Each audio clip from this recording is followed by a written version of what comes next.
Assalamualaikum warahmatullahi wabarakatuh. Hai, bagaimana kabarnya? Masih tetap semangat kan? Tapi memang kalian harus tetap semangat ya.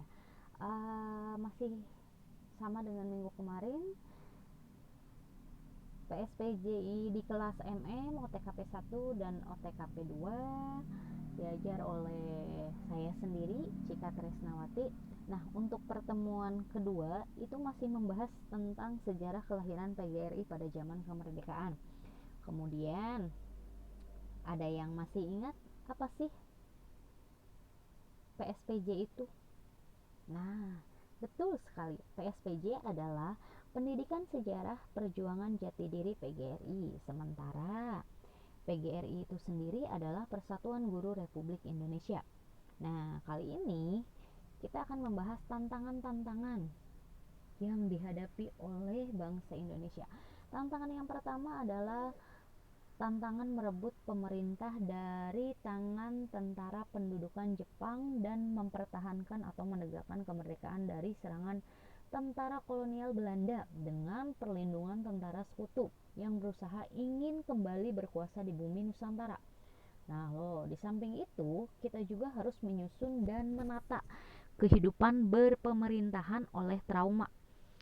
Menjadi bangsa yang terjajah, gelora revolusi, merebut dan mempertahankan kemerdekaan yang berkoar-koar di mana-mana dalam setiap dada rakyat Indonesia. Kemudian, negara Republik Indonesia sudah merdeka. Nah, diproklamasikan oleh Bung Karno dan Bung Hatta mewakili bangsa Indonesia, merombak peri kehidupan bangsa Indonesia. Bangsa kita hidup dari penjajahan kolonial Belanda.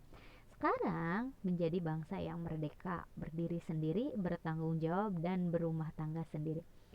Setelah pengumuman kemerdekaan RI, ternyata masih ada tantangan dari penjajah Jepang dan kolonial Belanda yang ingin kembali merebut atau menjajah Indonesia. Melalui pertempuran di Surabaya dengan sekutu Nica, atau Belanda ingin membonceng tentara sekutu Inggris. Perang kemerdekaan Republik Indonesia kemudian yang bersifat nasional, regional ataupun lokal, tetapi tujuannya tetap satu, demi tegaknya kemerdekaan negara Republik Indonesia. Di saat memuncak gelora revolusi, maka pada tanggal 23 November sampai dengan 25 November tahun 1945 dibukalah Kongres PGRI pertama di Surakarta. Tempat pembukaannya adalah di Gedung Sana Harsana, Pasar Pon, dan tempat kongresnya di Gedung Pan Deventer School. Sekarang ditempati di SMP Negeri 3 Surakarta. Nah, kemudian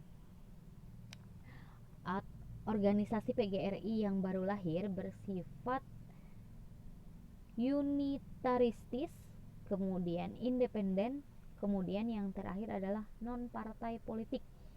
Artinya keanggotaannya tanpa memandang perbedaan ijazah, status tempat kerja, jenis kelamin dan kekayaan agama dan lain sebagainya. Nah, kemudian kehadiran PGRI sebagai wadah dan sarana PGRI yang sedang berevolusi kemerdekaan merupakan manifestasi akan keinsyafan dan rasa tanggung jawab kaum guru.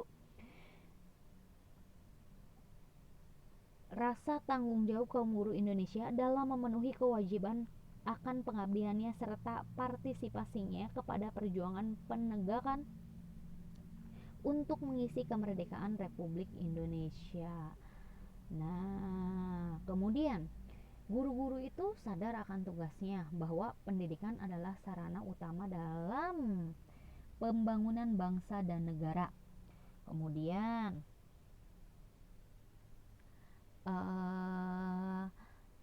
jika kita meneliti dalam Mukadimah AD atau ART PGRI dan meneliti kehidupan organisasi sejak kelahirannya sampai sekarang dapat disimpulkan sebagai berikut.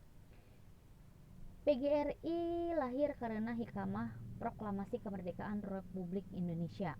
Kemudian PGRI mempunyai komite kepada NKRI berdasarkan Pancasila dan Undang-Undang Dasar 1945. Setelah itu PGRI berbatang tubuh satu organisasi berlandaskan proklamasi. Ya, yang keempat adalah PGRI suatu organisasi profesi guru yang lahir dan mewariskan jiwa semangat dan nilai-nilai 1945. Kemudian ada susunan pengurus besar PGRI.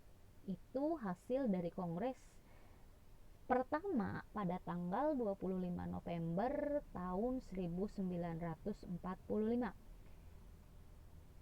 PGRI merupakan usul persembahan dari rekan-rekan yang tergabung dalam organisasi Persatuan Guru Seluruh Priangan atau bisa disebut dengan PGSP. Delegasinya adalah Saudara Azhari, almarhum Sekjen PB PGRI. Nah, susunannya bisa kalian lihat di bawah ini. Silahkan dicek di slide-nya.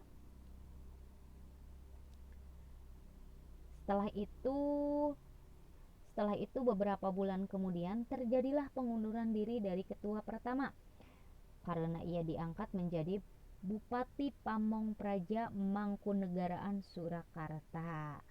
Nah, PGRI dari masa ke masa tahun 1989 itu merupakan perjuangan organisasi PGRI, kemudian ada partisipasi PGRI dalam perjuangan mempertahankan kemerdekaan atau peran serta PGRI dalam mewujudkan pendidikan nasional.